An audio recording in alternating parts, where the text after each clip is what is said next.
หมานั่นตีเห็ด สิ ซะ ต้มมื้อนี้อันนั้นไม่ไข่กันเด้อพี่น้องเอ้ย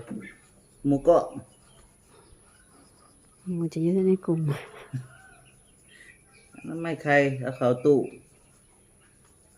อีก30วันเป็นโตแน่เนาะตู้คุณภาพจากสร้างหลา วิดีโอ วิดีโอไข่เดี๋ยวก็ฝนตกลายไข่เปื้อนเบิดเอามาน้ำไม้ซะให้แม่นฝากเองบ่ร้อนหรอกนะเนาทนสิกินไข่เนากินมาแล้วตดอูดกันขนาด ค่ายได้บ่เคาะอันนั้นจ้ะ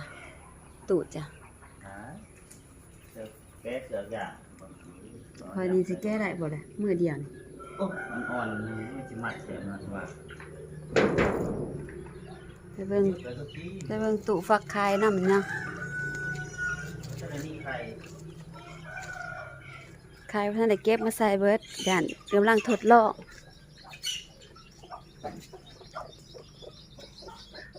ตัวนี้เล็กเนาะเอาไข่มาฝากตู้หน่อยตัวนี้ได้ประมาณ10ปลายตู้ตัวนี้ตู้ใหญ่กำลังแล้วมาเบิ่งทางไหนนำกันเนาะ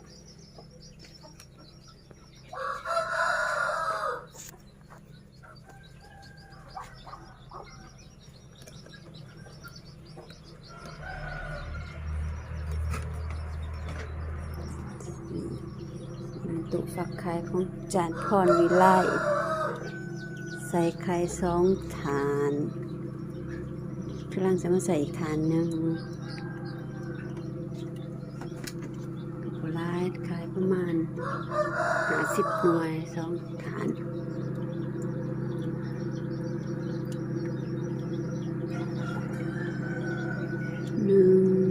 2 3 4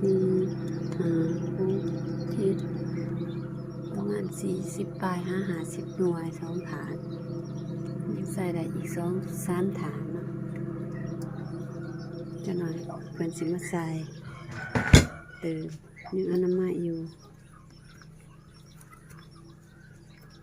ขึ้นมาได้มือเดียว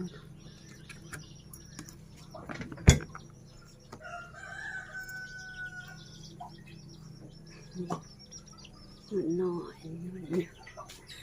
6 ลายเปื่อนลาย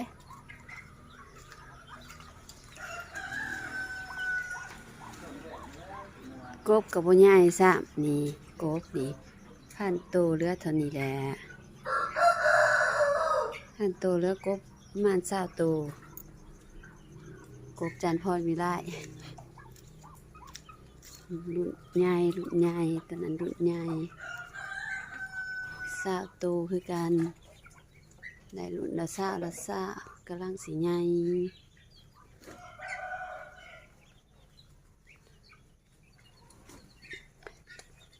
ก่อนใหญ่แล้วกำลังจะเอาลง